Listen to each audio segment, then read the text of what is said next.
손흥민이 지금 어떤 환경에서 뛰고 있는지 알게 된다면 이번 시즌 그의 기록이 얼마나 대단한지 다시 한번 생각하게 될 겁니다.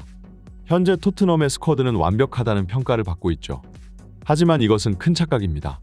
소니에게 민폐를 끼치고 있는 두 개의 포지션이 있어요.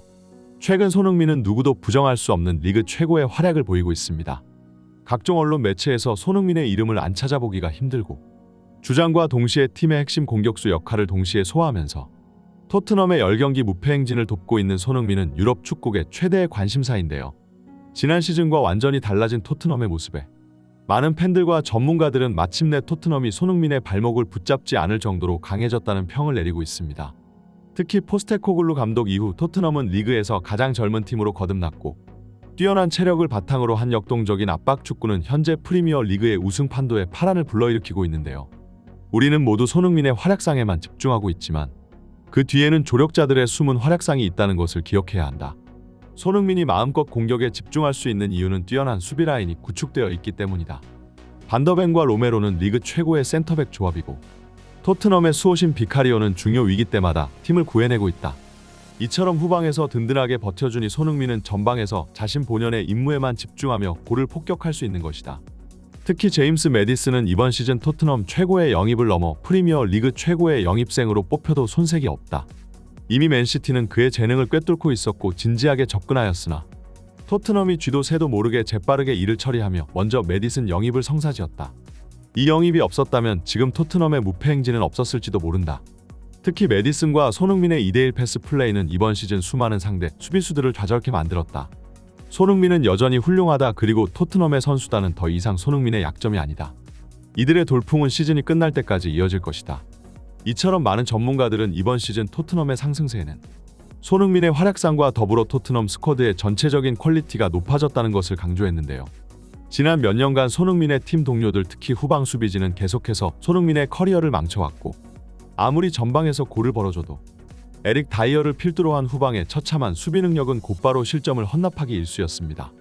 결국 스포츠는 팀게임이고 그동안 케인과 손흥민의 경기를 지켜보면서 뛰어난 선수 한 명만으로는 경기를 뒤집기가 힘들다는 것을 토트넘 팬들 모두가 깨달았는데요. 결국 이번 시즌 토트넘이 써내려가고 있는 역사는 여름 이적 시장 때부터 스쿼드 개혁을 추진해오던 포스테코글루 감독의 결단이 열매를 맺은 것이라고 볼 수 있고 현재 토트넘 스쿼드의 베스트 11은 맨시티와 비교해도 꿀리지 않는다는 평가를 받는 중입니다. 하지만 이번 시즌 토트넘의 경기를 분석하던 한 축구 관계자는 여전히 손흥민에게 민폐를 끼치고 있는 짐덩어리들이 존재한다며 말에 큰 화제가 되고 있고 특히 그 중에서도 몇몇 선수들에게는 강도 높은 비난을 퍼붓기까지 했는데요. 다들 현재 토트넘의 스쿼드가 완성된 상태라고 생각했으나 사실 손흥민이 전방에서 희생 역할을 떠맡으며 이들의 형편없는 경기력을 가려주고 있었다는 주장이죠. 토트넘이 이번 시즌 우승 경쟁 후보라는 것은 부정하지 않겠습니다. 그들은 객관적으로도 가장 뛰어난 전력을 가진 팀들 중 하나이기 때문이죠. 하지만 토트넘 팬들은 그저 우승 경쟁만을 하는 것으로 만족하지는 않을 겁니다. 지난 수십 년간 이어온 지긋지긋한 무관 커리어를 끊고 싶은 마음일 테죠. 그리고 실제로 몇몇 팬들은 현재 우승 트로피가 굉장히 가깝게 다가왔다고 느끼고 있어요. 하지만 말입니다. 여전히 토트넘은 무궁무진한 가능성을 지닌 팀에는 틀림없으나 당장 스쿼드에 보이는 악성 종양들을 제거하지 못한다면 과거와 같은 실수를 반복하게 될 것입니다. 포스테코글루 감독도 이에 대해 엄청난 고민을 하고 있을 거예요. 지금 토트넘은 겉으로 보기에는 완벽한 선수층을 지니고 있을지도 모르죠. 리그 최고의 선방률을 기록하고 있는 비카리오 골키퍼가 골문을 지키고 있고 반더벤과 로메로는 누가 뭐래도 프리미어 리그 최고의 센터백입니다. 양쪽 풀백인 포로와 우도지는 왕성한 활동량과 공격력으로 측면을 파괴해버리고 있죠. 중앙 미드필더 비수마와 사르는 뛰어난 피지컬을 바탕으로 중원 장악에 엄청난 공을 세우고 있고 매디슨은 이번 시즌 팀에서 두 번째로 뛰어난 선수입니다. 물론 토트넘에서 가장 뛰어난 선수이자 프리미어 리그 최고의 선수인 손흥민의 이름은 굳이 이름을 언급할 필요도 없겠지요. 손흥민은 10경기 8골로 이미 프리미어 리그 역사에 남을 만한 골페이스를 보여주고 있습니다. 하지만 그는 오히려 이보다 더 많은 골을 기록할 수도 있었어요. 사실 형편없는 다른 포지션의 경기력을 메꿔주느라 이번 시즌에도 희생 역할을 떠안고 있었던 겁니다. 토트넘에는 두 개의 약점이 존재해요. 바로 왼쪽 측면과 오른쪽 측면이죠. 그리고 이 위치에서 주전으로 출전하는 선수가 바로 히샬리송과 쿨로셉스키입니다.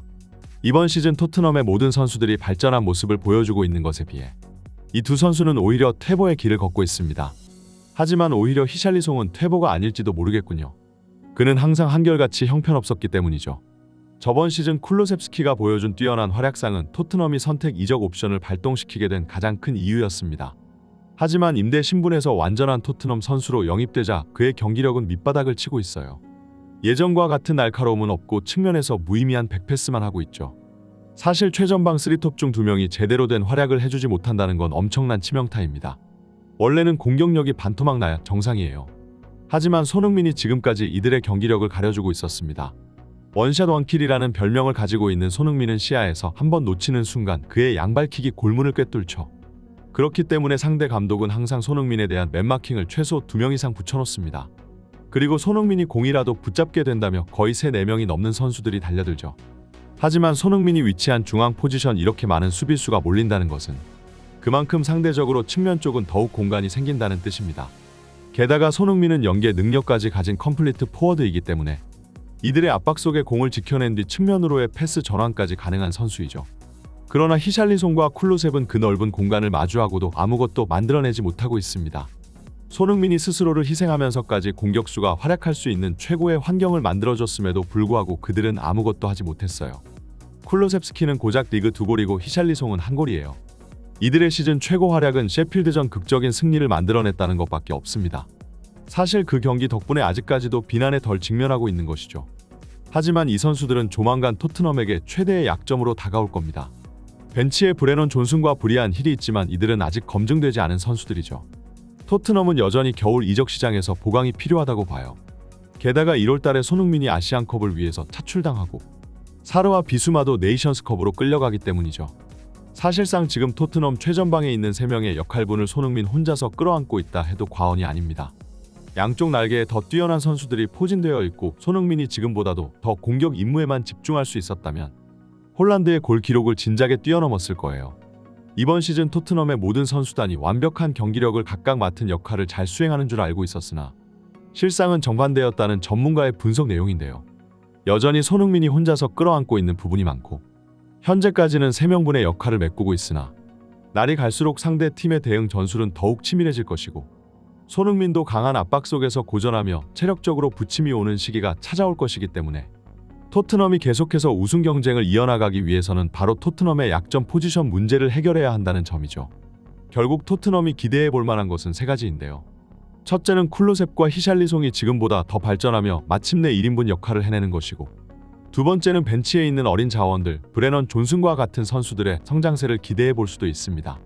그리고 마지막 3번째는 겨울 이적 시장에서 새로운 선수를 영입하는 것이죠. 하지만 아직 겨울 이적 시장까지 2개월 가까이 남았기 때문에 결국은 또 손흥민이 팀을 먹여 살려야 하는 처지에 놓였는데요. 그러나 다행히도 토트넘은 다음 첼시전까지 열흘가량을 쉴 수 있으며 손흥민도 체력을 완전히 충전한 뒤 경기에 나설 수 있다는 점입니다. 지금까지 토트넘을 이끌며 고생만 해왔던 손흥민이었지만 이번 시즌만큼은 그 문제에서 벗어나 행복 축구를 했으면 하는 바람이네요. 다음 첼시전에서도 손흥민 선수의 건승을 기원합니다.